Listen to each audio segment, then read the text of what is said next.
আসসালামু আলাইকুম। সাফরাগরের নতুন আরেকটি ভিডিওতে আন্নাগরের ব্যাকের স্বাগতম। আন্নারা ব্যাকে কেমন আছেন? আইও আলহামদুলিল্লাহ আন্নাগর ব্যাকের দোয়ায় ভালো আছি। আজ রান্না করুম সাদা বউয়া রাঁধনের লাই প্রথমে ডাল কিনিরে ভালো করিয়ে ডাল চাল মিলাইরে ভিজাই রাখছিলাম কতক্ষণ।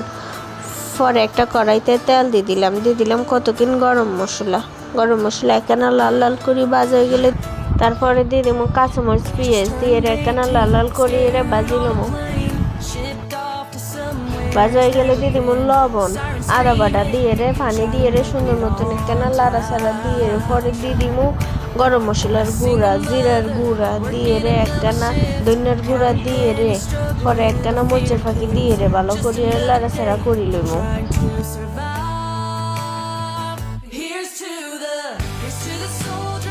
মশলা কিন ভালো করে কষান লাগবো যতক্ষণ না তেল বাইরে যায়। এমন তেল বাইরে গেলে পরে দিয়ে দিব চাইল আর ডাল দিয়ে ভিজাই দূরেছিলাম হেগিন দিয়ে একখানা ভালো করে লাড়া ছাড়া দেওয়ান লাগবো।